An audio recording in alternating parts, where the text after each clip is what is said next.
So in our previous session, we discussed block 2, which dealt with a study of Spenser. Now we'll move on to block 3. Block 3 of MEG-01 titled British Poetry is titled The Metaphysical Poets, Donne, Herbert and Marvell. So as the very title suggests, here we'll deal with the metaphysical school of poetry. We'll have a look at the poets who belong to this metaphysical school. We'll place special focus on the poets John Donne, Herbert and Andrew Marvell. So as always, this particular block is also divided into units, namely 5 units.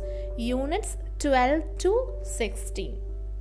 So, Unit 12 describes the British poetry in the 17th century. Remember, it's the pre-Restoration era. So, we'll have to study some background details from this unit. While we focus on Unit 13, there we'll have to deal with John Donne, his life and works, the portrait of the man, his thematic and technical innovations, and textual study of 4 love poems by John Donne, including the Flea. Okay, yes, you'll have to study that. In Unit 14, we'll further explore into the love and faith poems of Donne. Unit 15 focuses on the study of George Herbert's poetry. Dear learners, remember and mark this. Unit 16 would be a very probable question for your TEE, because when I analyze the previous papers, there are numerous questions from Andrew Marvell. At times they ask about the garden, at times they ask about coy mistress, at times they just ask you to write about this person. Yes, these are the questions that they often ask. Just give me a minute, I'll reference it. Yes, once there was a question to describe metaphysical poetry with respect to Herbert, Marvell and Donne. So this was asked during the June 2018 TEE. So for the December 2016 TEE, they asked a question. Consider the Garden by Marvell as a didactic poem. That is a question asked in June 15. Consider the Garden by Marvell as a didactic poem. Didactic means preaching in nature, okay? Yeah, that is a question from June 2015. So in 2017, they asked a question. Assess Andrew Marvell either as a political poet or a writer of philosophical and love poetry. Yes, in December 2017, they asked to evaluate the poem The Garden. That is more like a critical appreciation. Alright, see, there were 5 questions. Yes, so every year there is probably a question from Andrew Marvell.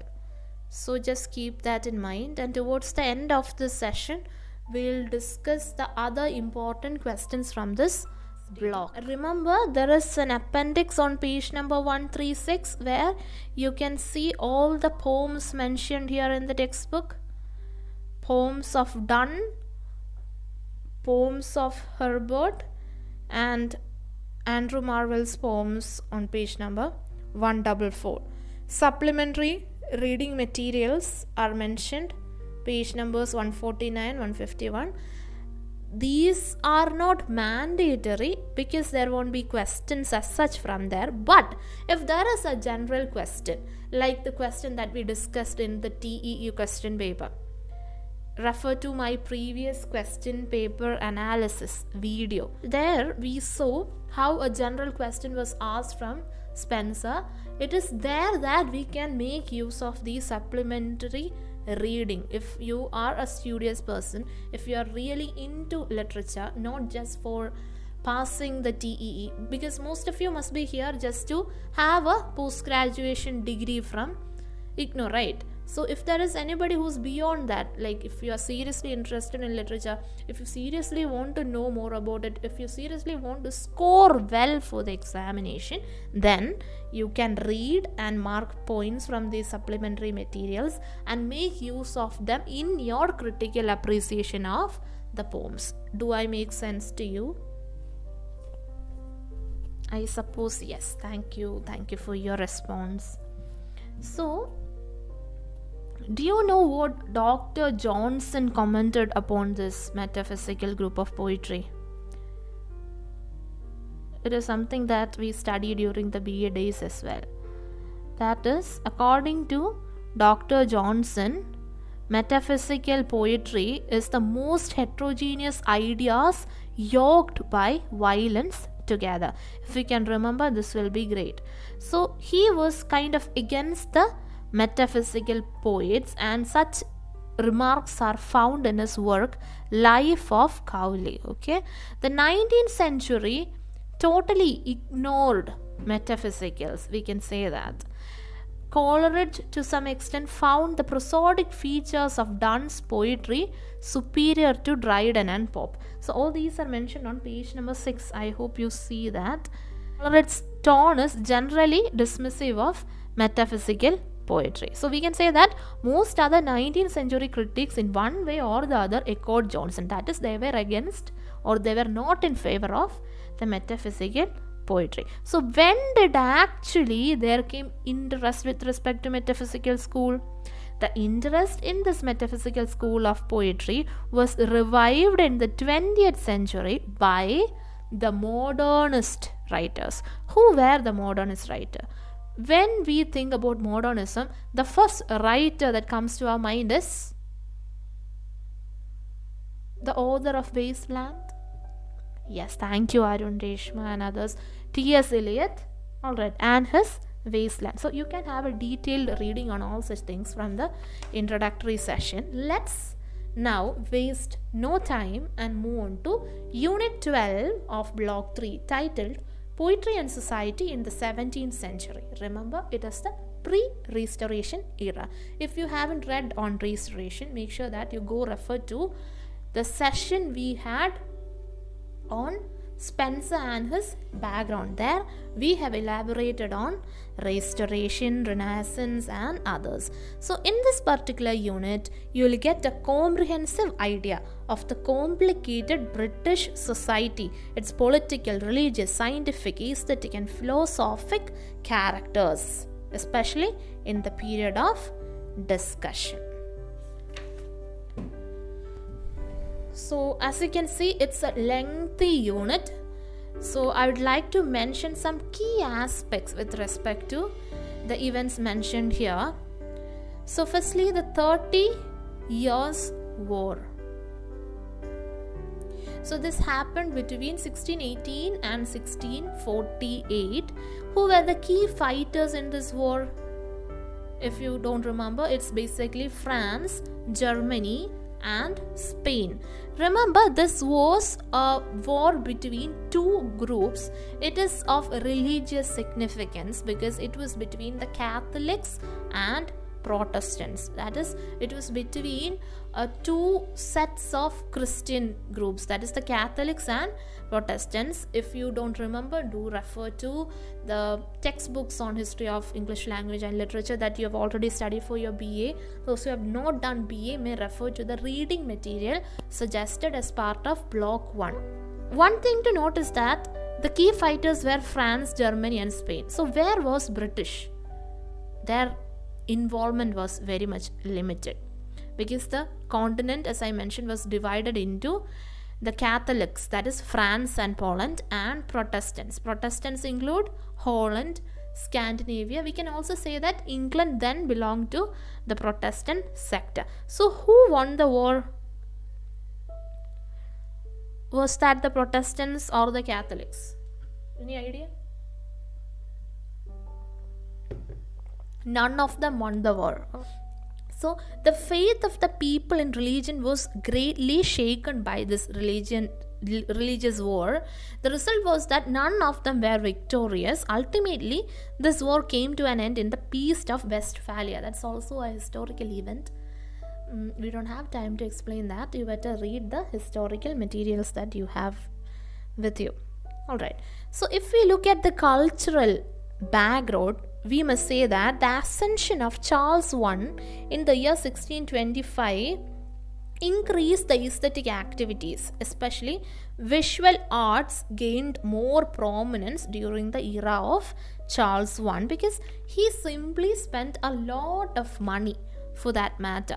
This craze for visual arts passed into the poetry of the time, especially the Spensarians made effective use of that. So if we look at the next feature, it is mannerism. What do you mean by mannerism? The habitual trait peculiar to a person.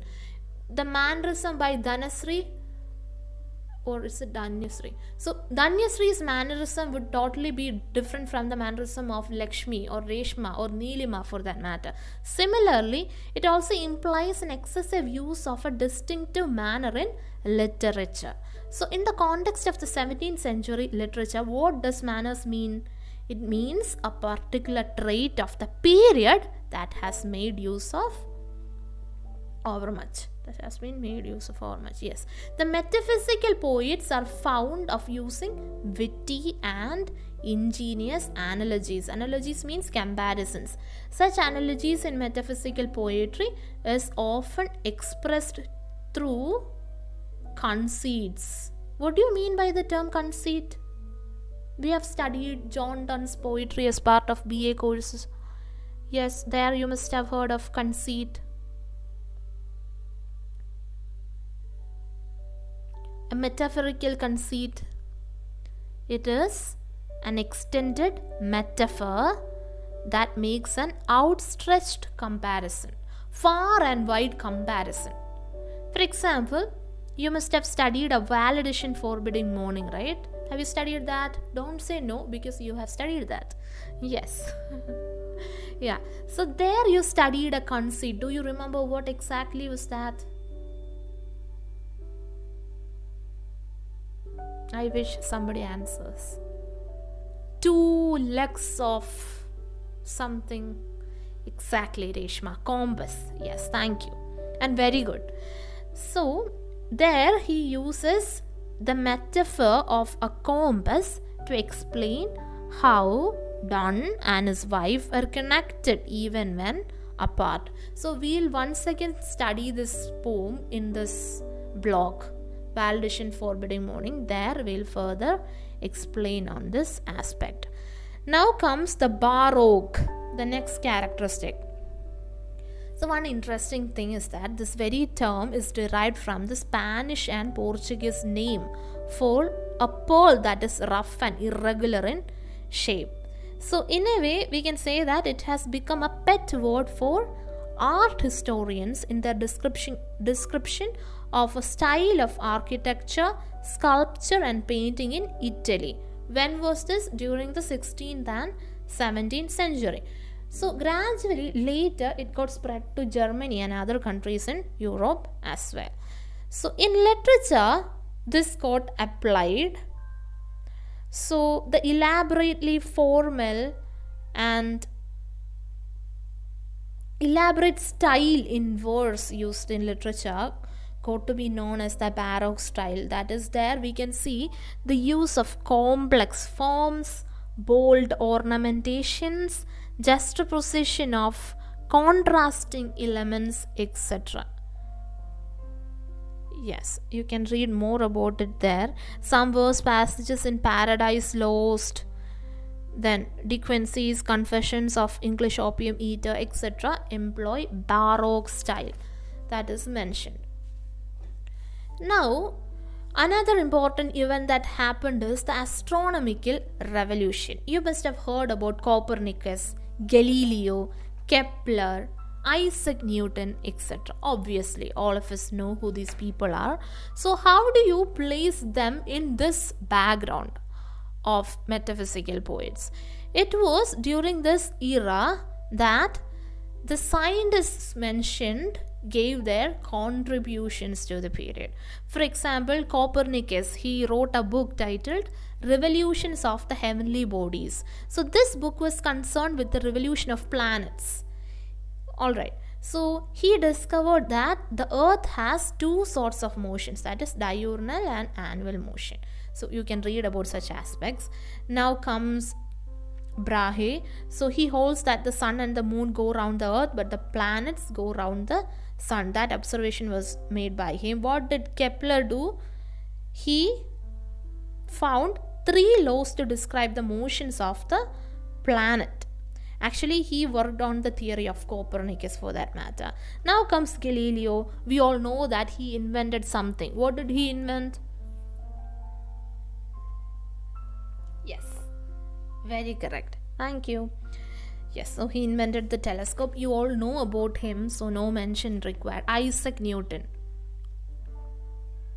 So force is directly proportional to the product of their masses. Remember those good old days when you studied all the laws of motions thanks to this person. Yes, so that's all regarding those science and discoveries. Then comes the mechanical philosophy, that is the works of individuals like Galileo, Bacon, Harvey, Gilbert, Boyle, etc., and the Royal Society. Remember the Royal Society that was formed in the year 1660. That year is also significant. Just keep that in mind. Now, so even if this period is dominated by the metaphysical, some of the poets were still writing in the Spensarian vein. This poetry makes a deification of love also. So let's have a look at these writers mentioned. So these Spensarians of the era include 4 major figures, namely Phineas Fletcher, Giles Fletcher, George Wither, and William Brown. So this is on page number 18. So let's have a quick mention of these people. Phineas Fletcher, he was a clergy by profession. The Purple Island is a very remarkable allegory of his. It is pastoral in character and is some way related to Spenser's Shepherd's Calendar. We discussed the Shepherd's Calendar in our previous session. If you haven't attended session, make sure that you watch the video. Yes. Now, who was Giles Fletcher? He too was a clergyman. His poems also allegorical in nature. His well-known poem is Christ's Victory and Triumph in the year 1610. You don't have to study the year for this particular work. Christ's Victory and Triumph. Okay. One common sentence that you can use for all the answers here is that he wrote in the Spensarian vein. Why is that so? Because he was a Spensarian. Yeah. So moving on to Wither, he was a Puritan. Remember that? Puritans were very strict in nature. I hope you remember the history. And he has written a number of poems: Juvenilia, Shepherds Hunting, Fair Virtue, etc. There is a poem of his known as Christmas. He has written a poem titled Christmas. Yes. Now comes William Brown. His poem The Shepherd's Pipe is notable. He has written that in a Chaucerian vein. Oh, that's something remarkable to know, because he had the Chaucerian spirit in him. Yes. So that was about the Spensarians. So remember the Cavalier Poets. See, who ruled this era? We studied it was Charles I. So there would probably be some poets in this court, right? Yes. So all these poets who were associated with the court of Charles I were known as Cavalier Poets. Remember, the Cavaliers were royalists in nature. Alright. So they are at times called the tribe of Ben. Why is that so? Who's the Ben mentioned here? Is that Ben Jonson?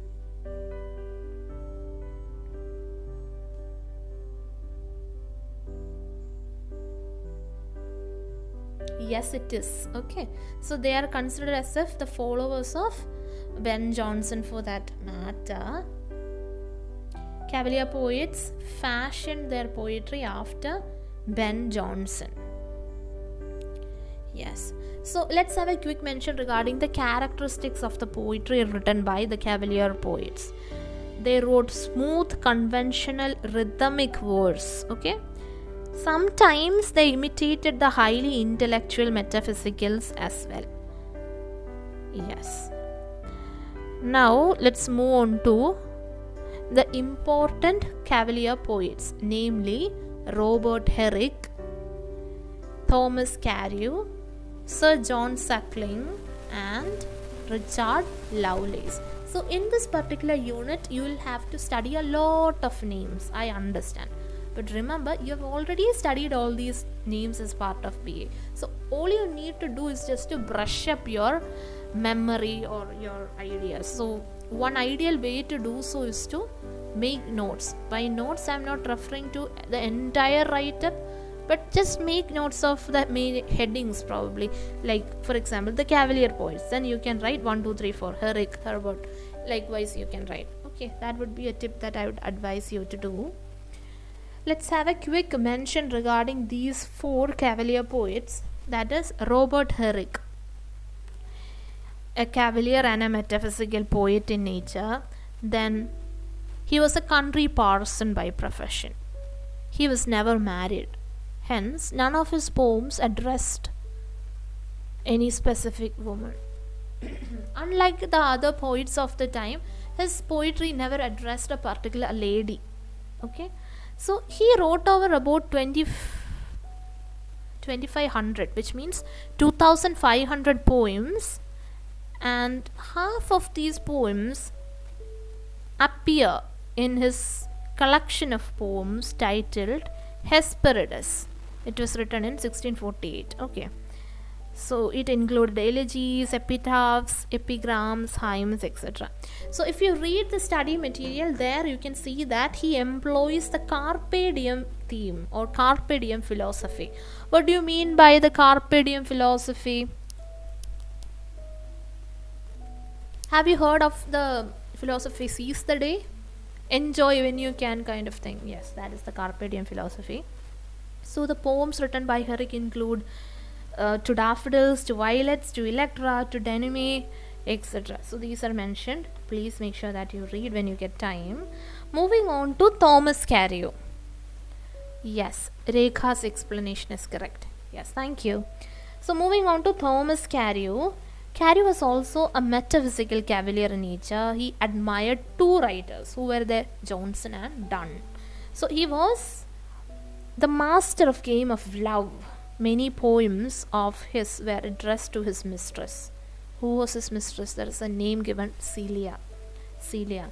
Who is Celia according to Shakespeare's characterization of a rom-com? In one of Shakespeare's romantic comedies, there is a character called Celia. She cross-dresses. Remember? So this is how questions come for these competitive examination. Anybody remembers? It is in this play that all the world is a stage speech appears. No, that's not the answer. Yes, Adira is correct. Cousin of Rosalind. So which is the play?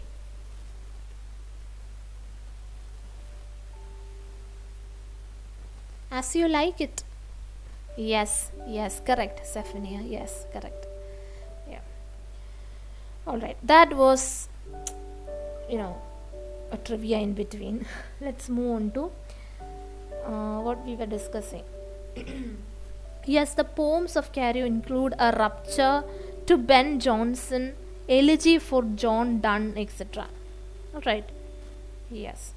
Now, Sir John Suckling is a court poet. He is witty and generous in nature. Then he is best known for his poem Ballad Upon a Wedding. My Dearest Rival is also mentioned in textbook. Yes, he has his own place in the canon of love poetry, it is mentioned. Now comes Lovelace, Richard Lovelace. Yes, he indulge into vulgarity, and he makes use of emotions in his poems. His poems include to Lucasta, Going Beyond the Seas, to Lucasta, Going to the Wars, to Athena from Prison, etc. All these are his works. Alright, when you have time, just go through it. Now, shall we have a look at the metaphysical poets as such? Before that, it is important to have a deep overview on metaphysical poetry. Do you remember everything, or do you want me to mention? Okay, so I'll just give you an introduction to metaphysical poets and metaphysical poetry.